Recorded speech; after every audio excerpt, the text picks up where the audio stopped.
ఎన్నికలకు ఎన్నికల కమిషన్ ఓ 3 సార్లు వాయిదా వేసి వివిధ రాజకీయ కారణాల వల్ల ఈరోజు ఎన్నికలు నిర్వహించడానికి వారు షెడ్యూల్ ఇచ్చారు. ఆ షెడ్యూల్లో భాగంగా తుని, పిడుగురాళ్ల,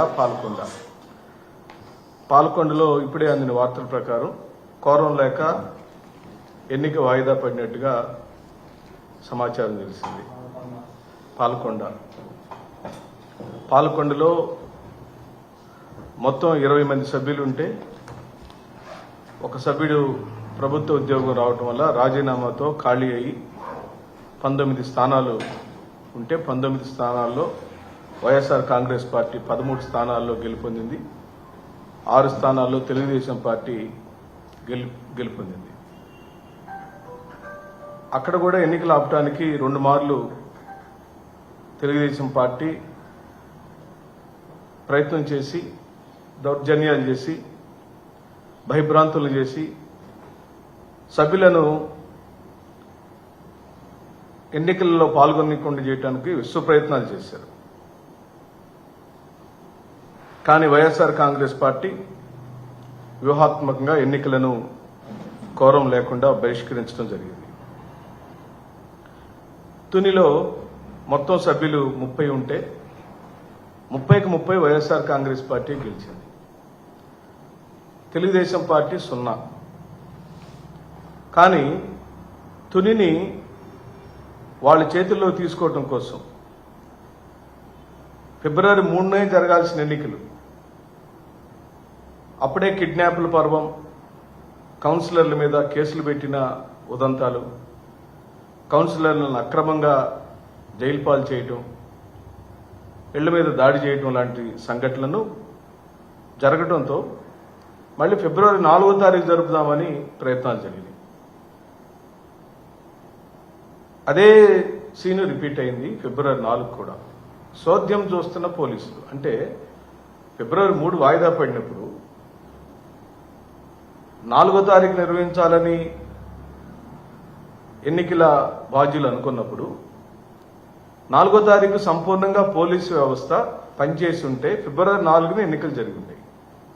పోనీ వాళ్ళకి బలం ఉందా అంటే తునిలో ఒక్క సభ్యుడు కూడా తెలుగుదేశం పార్టీ నెగ్గలేదు. ఒక్క సభ్యుడు కూడా నెగ్గని తెలుగుదేశం పార్టీ వైస్ చైర్మన్ పోస్టుకు పోటీ పడటంలో ఏమన్నా అర్థం ఉందా? పోయినసారి మేము ఇదే వేదిక మీద నా ప్రెస్ మీట్లలో మేము అడిగాము, వైస్ చైర్మన్ మీరు చేజిక్కించుకోవడం ద్వారా జరిగే లాభం ఏంటని అడిగాం. చైర్మన్ ఇప్పటికే వైఎస్ఆర్సీపీ చైర్మన్ పొజిషన్లో ఉండినప్పుడు మీకు జరిగే లాభం ఏంటో మాకు ఎప్పటికీ అర్థం కావట్లా. ఈ వారం రోజులు మభ్యపెట్టి భయపెట్టి 9 మంది వైఎస్ఆర్సీపీ కౌన్సిలర్లను బలవంతంగా తెలుగుదేశం పార్టీ లాక్కొని ఇంకా 19 మంది వైఎస్ఆర్సీపీ చేతిలో ఉండిన హైకోర్టు ఆదేశాలతో 17వ తారీఖు తప్పనిసరిగా మీరు జరపాలని ఆదేశాలు ఇస్తే ఈ రోజున వాళ్ళు ప్రజాస్వామ్యాన్ని సంపూర్ణంగా కూని చేసి వాళ్ళ వైస్ చైర్మన్ గా తెలుగుదేశం పార్టీకి సంబంధించిన అభ్యర్థిని ఎలా అవుతాడు? రికార్డులలో అతను వైఎస్ఆర్సీపీగానే ఉంటాడు కదా. నువ్వు భయపెట్టి మా పార్టీలో నుంచి నువ్వు నీ వైపు లాక్కున్నా ఆ మున్సిపాలిటీ రికార్డ్స్ లో ఏ పార్టీ వాడని ఉంటాడు? ఆబ్వియస్లీ వైఎస్ఆర్సీపీ సభ్యుడైనే ఉంటాడు. ఇక పిడుగురాళ్ల అతి దారుణమైన పరిస్థితి పిడుగురాళ్ల నెలకొంది. పిడుగురాళ్ల మొత్తం 33 మంది సభ్యులుంటే 33 మంది కౌన్సిలర్లు వైఎస్ఆర్ కాంగ్రెస్ పార్టీ గెలిచింది. 33 మంది వైఎస్ఆర్ కాంగ్రెస్ పార్టీ చేతిలో ఉన్నప్పుడు 0 ఉన్న తెలుగుదేశం పార్టీకి వైస్ చైర్మన్ పదవి ఏ విధంగా వస్తుంది? ఇది మాకు అర్థం కాలేదు. సేమ్ తునిలోనూ పిడుగురాళ్లలోనూ ఇంకా పిడుగురాళ్లలో స్కేల్ పెంచి ఎర్పతినేని శ్రీనివాస్ గారు స్థానిక శాసనసభ్యుడు డైరెక్ట్గా కేసులు బనాయించి 2 మార్లు వాయిదా వేయించి పూర్తి కోరంతో జరగాల్సిన 2 సమావేశాలు కోరం జరగనీయకుండా పోలీసుల్నే అడ్డంగా పెట్టుకుని ఆ కౌన్సిలర్లను రాత్రులు కిడ్నాప్ చేయటం, మెజార్టీ సభ్యులు ఎలక్షన్కి వస్తుంటే వాళ్ళని రహదారి మీద అడ్డుకోవటం లాంటి ఘటనలను పూర్తిగా వైఎస్ఆర్సీపీ ఖండిస్తుందని ఈ సందర్భంగా మనవి చేస్తూ 3 మున్సిపాలిటీల్లో కూడా ఒక చోట వాయిదా పడింది ప్రస్తుతానికి. కానీ 2 సున్నాలున్న మున్సిపాలిటీలలో పిడుగురాళ్లలోను తునిలోను గుండు సున్నా ఉన్న తెలుగుదేశం పార్టీకి వైస్ చైర్మన్ పదవి ఎలా వస్తుంది, ఎందుకు వస్తుంది, తెచ్చుకొని మీరేం సాధిస్తారు, సాధించాలనుకుంటున్న అంశాలు ఏమిటి? అల్టిమేట్ గా మీరు అధికారంలో ఉన్నా మేము అధికారంలో ఉన్నా ప్రజలకు న్యాయమైన పరిపాలన అందించాల్సినటువంటి సమయంలో అక్కడ స్థానికంగా శాసనసభ్యుడు తెలుగుదేశం పార్టీకి సంబంధించిన వాడై ఉండినప్పుడు ఆ మున్సిపాలిటీకి ఒక వైస్ చైర్మన్ గా వైసీపీ ఉండటం వల్ల నీకు జరుగుతున్న నష్టం ఏమిటో మాకు అర్థం కావటం లేదు. కేవలం అహంభావం, అధికార దుర్వినియోగం, అంతులేని దురుద్దేశపూర్వకమైనటువంటి వ్యవహార శైలి. ప్రజాస్వామ్యం ఆంధ్రప్రదేశ్లో పూర్తిగా కూనీ చేయబడింది స్థానిక సంస్థల ఎన్నికల్లో. బ్రిటిష్ పరిపాలనలో కూడా ఈ విధంగా జరగలేదు. మున్నెన్నడు జరగలేదు కూడా, రేపు జరగబోదు కూడా. ఏ ఒక్క ప్రజానాయకుడు ఈ విధమైనటువంటి ఎన్నికలు జరపాలని ఎవరు కోరుకోరు. ఎందుకంటే అధికారం ఎప్పుడూ శాశ్వతం కాదు, అధికారం ఎప్పుడు కూడా మారుతూ ఉంటుంది. ఈరోజు నీ దగ్గర ఉంది, రేపు నా దగ్గరకు వచ్చింది. ఇప్పుడు నువ్వు నేర్పిస్తున్న పాఠాలు తప్పనిసరిగా నీకు గుణపాఠంగా మారుతుంది. ఈ ఆంధ్ర రాష్ట్రంలో తిరుపతి కార్పొరేషన్లో 49 డివిజన్లుంటే 48 వైఎస్ఆర్ కాంగ్రెస్ పార్టీ ఉండినప్పుడు ఒకే ఒక్క తెలుగుదేశం పార్టీ ఉంటే ఆ వైస్ చైర్మన్ పదవి కోసం, డిప్యూటీ మేయర్ పదవి కోసం నువ్వు చేసిన హంగామా, నువ్వు చేసిన హడావుడి, నువ్వు చేసిన ప్రజాస్వామ్య క్యూని ఈ ఆంధ్ర రాష్ట్ర ప్రజలు ఎలా మర్చిపోతారని చెప్పి అడుగుతున్నాం. ఏలూరు కార్పొరేషన్లో 50 డివిజన్లుంటే 47 వైఎస్ఆర్ కాంగ్రెస్ పార్టీ అయితే కేవలం 3 మాత్రమే తెలుగుదేశం పార్టీ. నెల్లూరు కార్పొరేషన్లో 54 డివిజన్లుంటే 54కి 54 వైఎస్ఆర్సీపీఏ గెలిచింది. స్వయానా అక్కడ మంత్రులు ఇద్దరు కూడా, నారాయణ గారు, రామనారాయణ రెడ్డి గారు ఇద్దరూ డైరెక్ట్గా ఎన్నికల మ్యానిపులేషన్ కోసం, స్వయానా వాళ్ళు డిప్యూటీ మేయర్ పదవుల కోసం ఈ విధంగా దిగజారుడు రాజకీయాలు మరెక్కడ మనం చూసుంటాం. హిందూపూర్లో స్వయాన బాలకృష్ణ గారి ఆధ్వర్యంలో 38 కౌన్సిలర్లు ఉంటే 29 కౌన్సిలర్లు వైఎస్ఆర్సీపీ, కేవలం 6 మాత్రమే తెలుగుదేశం, 3 బీజేపీ మరియు 1 కాంగ్రెస్ పార్టీకి సంబంధించిన డివిజన్.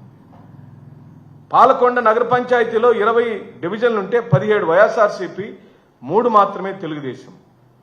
తుని మున్సిపాలిటీ ఇప్పటికే నేను చెప్పాను, పిడుగురాళ్లు చెప్పాను. నూజివీడులో 32 ఉంటే 25 వైఎస్ఆర్సీపీ. బుచ్చిరెడ్డిపాలెం మున్సిపాలిటీలో 20 కౌన్సిలర్లు ఉంటే 18 కౌన్సిలర్లు వైఎస్ఆర్సీపీ. నందిగా మున్సిపాలిటీలో 20 ఉంటే 13 వైఎస్ఆర్సీపీ. మొత్తం 57 గుంటూరులో ఉంటే 46 వైఎస్ఆర్సీపీ, 9 మాత్రమే టీడీపీ, 2 అదర్స్. ఇంకెక్కడుందండి నీకు బలం? ఎక్కడుంది? పోనీ ఇది నేనేమన్నా వైఎస్ఆర్ కాంగ్రెస్ పార్టీ ప్రజాప్రతినిధులు లేకపోతే అధికార ప్రతినిధులు స్వయం కల్పితంతో తాత్కాలికంగా మేము తయారు చేసుకొచ్చుకున్న చాట కాదు కదా.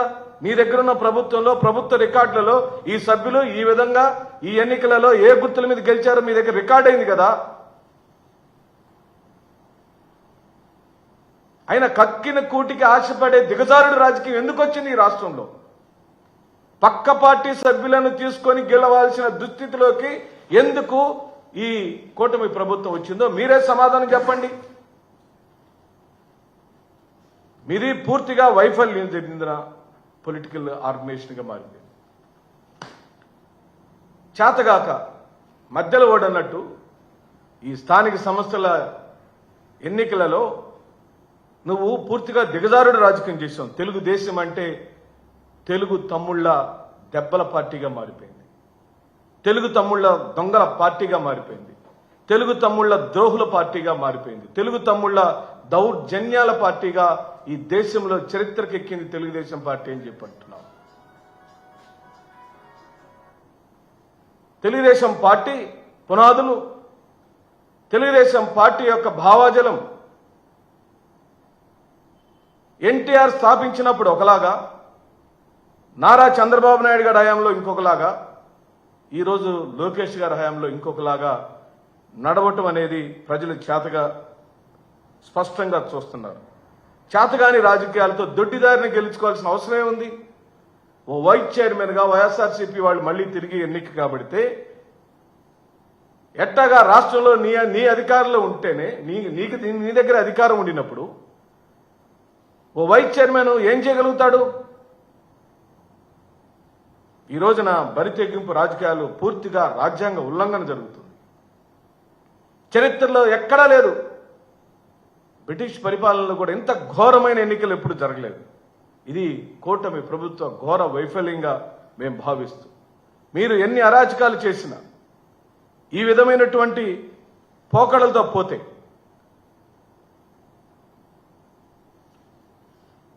ప్రజలు బుద్ధి చెబుతారని ఈ సందర్భంగా నేను మనవి చేస్తూ, మీరు ఎన్నిసార్లు ఏ విధమైన దొడ్డిదారితో ఎన్నికలు చేసినా, దౌర్జన్య రాజకీయాలు చేసినా, ఫ్యాక్షన్ రాజకీయాలు చేసినా, కొట్లాట్లు చేసినా, రౌడీజం చేసినా, గుండాయిజం చేసినా, నా ఫ్యాన్ గుర్తు మీద గెలిచిన సభ్యుడిని నువ్వు తెలుగుదేశం పార్టీ సభ్యుడిగా నువ్వు మార్చలేవు. కేవలం నీ అధికార మదంతో నీ దగ్గర అధికారం ఉంది కాబట్టి ఈ రోజు నా సభ్యుడిని నీ పక్కన చేర్చుకొని నువ్వు నీ అనుకూలమైనటువంటి సభ్యుడిని ఆ స్థానంలో కూర్చోబెట్టే ప్రయత్నం చేస్తావు. కానీ ఆ సభ్యుడు వైఎస్ఆర్సీపీ వాడు. ఎందుకంటే నీకు ఆయా స్థానాల్లో వచ్చిన సభ్యుల సంఖ్య గుండు సున్నాగా మేము అభివర్ణిస్తాం. ఆ గుండు సున్నాలని మా సభ్యుల్ని తీసుకొని, నా దగ్గర గెలిచిన సభ్యుల్ని తీసుకొని నువ్వు నీ సంఖ్యాబలాన్ని తాత్కాలికంగా చూపించుకుంటావు. నీ ఎన్నికలు కూడా నిన్న 2024లలో నీ ఎన్నికల తీరు కూడా ఆ విధంగానే లేని బలాన్ని మీరు చూపించి దొడ్డిదారిన ఎన్నికలు గెలిచారని సందర్భంగా మనవి చేస్తాం. ఇది మీ ఘోర రాజకీయ దిగజారుడు రాజకీయాలకు పరాకాష్ఠగా. అంటే ఓ అసెంబ్లీని పరిపాలించమని మీ చేతికి ఎక్కువ మంది అవకాశాలు ఇచ్చారు, ఓ మున్సిపాలిటీని పరిపాలించమని మాకు అవకాశాలు ఇచ్చారు, ఓ డివిజన్ని వార్డుని పరిపాలించమని మా సభ్యులకు అవకాశం ఇచ్చారు. అప్పుడు రాజ్యాంగపరంగా ఎన్నిక కాబడిన చైర్మన్లు, డిప్యూటీ చైర్మన్లను మీరు దించి మీరు ఎక్కినంత మాత్రాన మీ దగ్గర రాష్ట్రంలో అధికారం ఉంది కాబట్టి ఆ చిన్న చిన్న మున్సిపాలిటీల్లో సర్పంచుల దగ్గర, డిప్యూటీ మేయర్ల దగ్గర, లేకపోతే వైస్ చైర్మన్ల దగ్గర నువ్వు అధికారంలోకి వచ్చినంత మాత్రాన నువ్వు తాత్కాలికమైన ఆనందాన్ని పొందుతావు. కానీ అది రాజ్యాంగపరమైన ప్రజా విజయం కాదని వైఎస్ఆర్ కాంగ్రెస్ పార్టీ అభివర్ణిస్తూ